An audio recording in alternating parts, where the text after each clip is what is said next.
What's up, guys? Welcome to the line change. In this particular video, we're going to be talking about Tom Willander and his entry-level contract that he officially signed with the Vancouver Canucks a couple days ago, Wednesday to be in fact.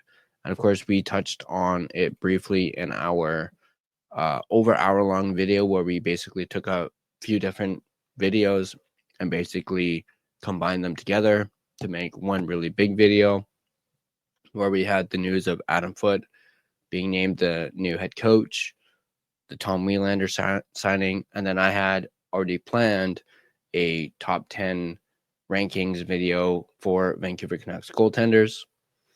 So we ended up just, clumping that together and making one really big video.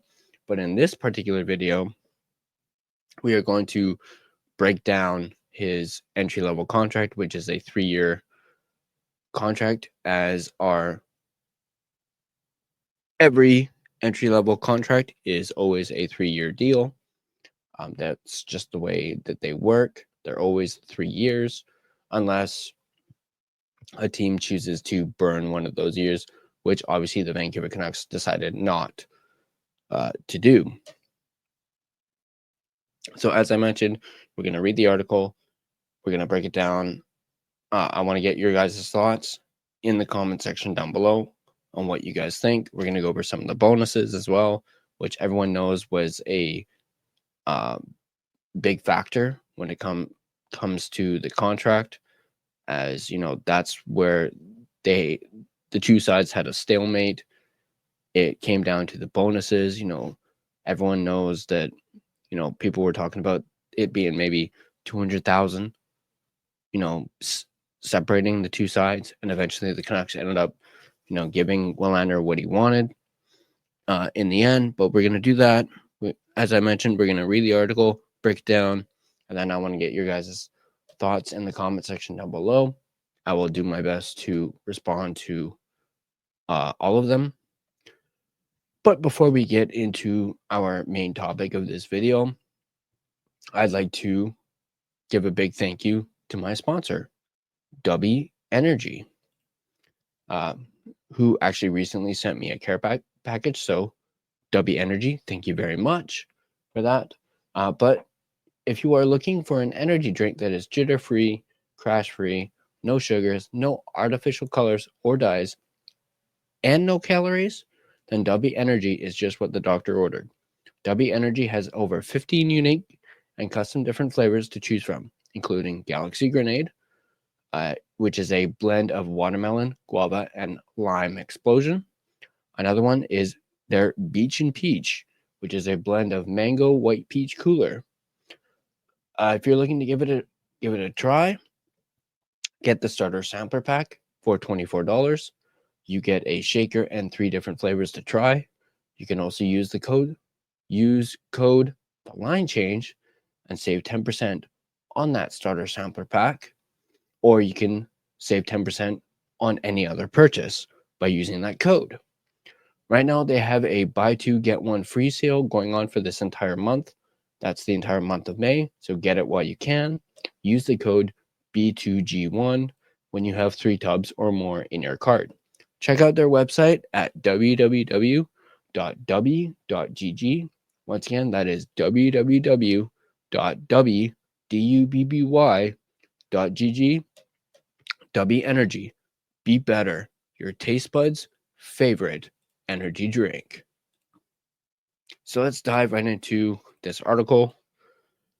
I will, of course, as I always do, leave a link to the article in the description down below.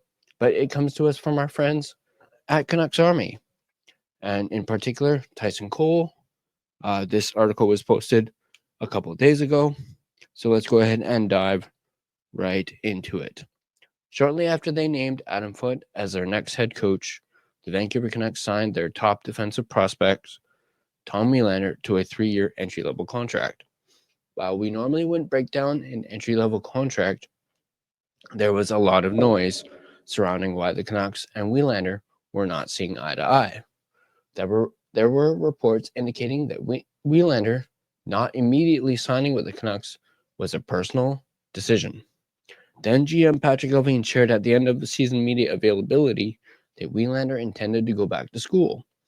Donnie and Dolly's Rick Dollywall reported that the two sides were just $200,000 apart, with Schedule A performance bonuses being a main issue. Willander then spoke his truth with elite prospects Cam Robinson after he didn't sign after the BU Terriers lost the NCAA National Championship and went to Sweden to try out for the IIHF World Championships. He says he never asked for the Canucks to burn the first year of his entry-level deal or promise NHL playing time immediately. This is a quote from Willander. "No, we didn't ask for anything like that," Willander said, speaking by phone Friday afternoon. This was not this past Friday, as in yesterday. This was a while back. And at the same time, Willander was honoring one of the Canucks' requests. It's why he didn't join the national team until recently, as contract negotiations dragged on with Vancouver. They asked us earlier in the season. The Canucks didn't want us to play there, Willander said, but then as time moved on, it became viable. So we decided, okay, it could be fun to play games with really good players. And what if Vancouver called today with a sufficient offer? Would he hop on a plane to Abbotsford to join their AHL playoff run, which may or may not end tonight in a first-round series? I haven't thought about it, hypothetically, because it's not close to being a done deal. This was way back during the first round of the AHL playoff series. But now that the deal is signed, let's take a look at those contract details that got Willander to sign with the Canucks. So the contract, 3 years, $2.85 million, a $950,000 cap hit, a $1.75 million average annual value. Year one, 25-26, base salary, $855,000, signing bonus, $95,000, performance bonus, $500,000. Year two, 2026-2027, base salary, $855,000, signing bonus, $95,000, performance bonus, $900,000. Year three, base salary, $855,000, signing bonus, $95,000, performance bonus, $1 million. It appears the Canucks managed to meet Willander's asking price regarding the bonuses he wanted. As a former 11th overall pick, Willander was asking for similar compensation to others who were drafted in the same position, such as Connor Geekie and Sam Dickinson. Geekie is earning an $855,000 base salary each season with performance bonuses that increase over the 3 years, while Dickinson earns a slightly higher $877,000 base salary each year. He also receives increased performance bonuses throughout the contract. But it won't be easy for a young defenseman like Willander to hit these performance bonuses. A player can hit his full bonuses each season if he hits a maximum of 4 of these categories: 10 goals, 25 assists, 40 points, top 4 in time on ice among defensemen in total and or per game on team in a minimum 42 games, top 3 in plus minus among defensemen on the team with a minimum of 42 games, a 0.49 points per game with a minimum of 42 games, top 2 among defensemen on the team in block shots, end of season all rookie team, in all-star selection, and all-star MVP. Dollywall shared via Twitter/X a conversation with Willander's agent, Todd Diamond, regarding what the stalemate between the two sides was.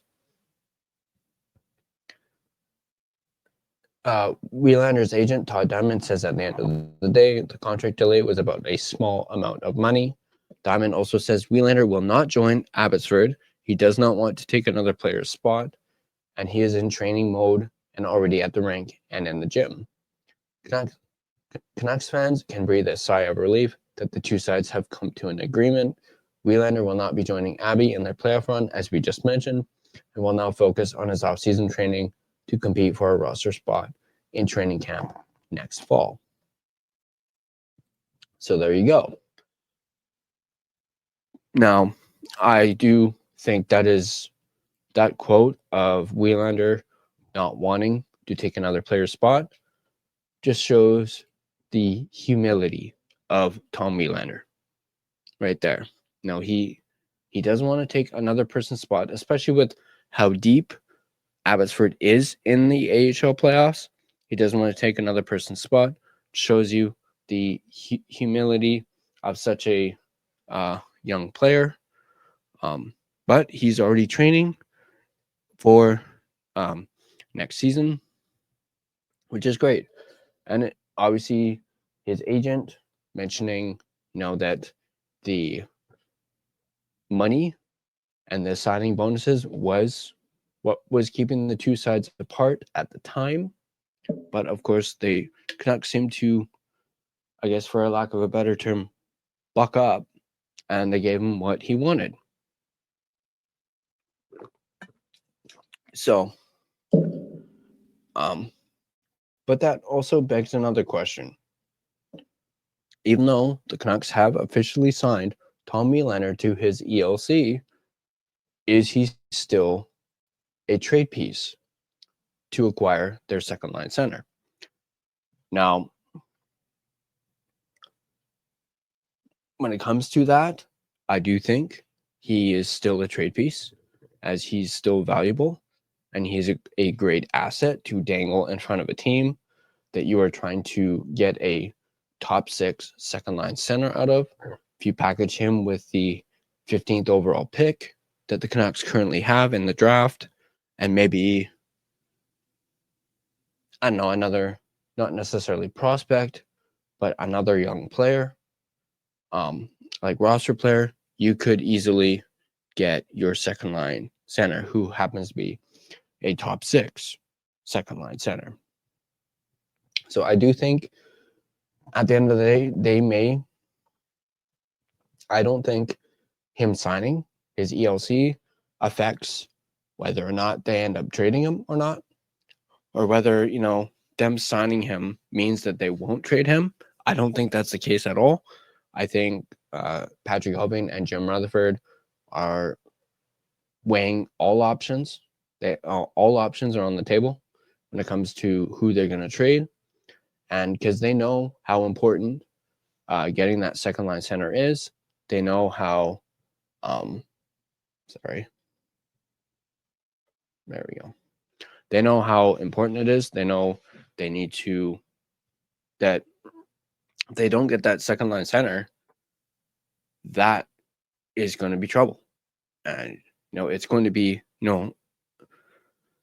Jim Rutherford even said it at the presser, it's going to be expensive to get a second line center, but it's also going to be expensive not to get one. So they're in a bit of a bind, and they may have to let go of some of their prospects, including Tom Willander. There's potential for Lekramaki, even though I would say his value is kind of down right now due to him not really performing in the playoffs. DPD could be another trade piece, but I would honestly prefer them to keep DPD. Now, I keep banging on the same drum about Marco Rossi. I really do think Marco Rossi is a good piece, and I do think you could use Willander to try and get Marco Rossi from the Wild, and you could use him as a, dangle him in front of Bill Guerin. Willander is a pretty tall guy. I mean, not super tall, like Mancini tall, but he's not that small of a guy. And, Bill Guerin likes his big guys, especially when it comes to the blue line. But that is Tom Willander's ELC. Those are his signing bonuses, and he is, that's basically his contract. As always, so that is going to do it for this video. Let me know once again, as always, in the comment section down below what you guys think about Tom Willander's entry-level contract, his ELC. Do you guys think he should have gotten a little bit more for his base salary? Are you guys happy with the performance bonuses that he got?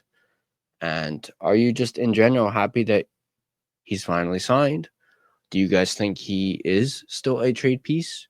And do you think they still, despite him signing his ELC, do you think they will still trade him at the draft along with that 15th overall pick in the draft? Let me know in the comment section down below. And as always, if you guys like this video, go ahead and hit that like button. If you'd like to stay up to date on all your Vancouver Canucks content on this channel, be sure to smash that subscribe button. And if you want to be notified every single time a new video comes up, turn on the notifications and you will be notified every single time we upload a new video. You can also find us on social media. You can find us on Facebook. Just search The Line Change to find our Facebook page. You can find us on Instagram at The Line Change. You can find us on Twitter/X at LineChangeVan. You can also find us on TikTok at the.line.change.po. Feel free to give us a follow on each of those platforms. Also, if you prefer an audio version of this podcast, you can find us on both Spotify and Apple Podcasts. On Spotify in particular, you feel free to give us a follow on there. It is, of course, greatly appreciated. As well as on Spotify, feel free to rate and review, as it is, once again, very much appreciated. But that's going to do it for me in this video. As always, let's go Canucks. We are all Canucks. Let's keep believing in blue. And I'll see you guys in the next video.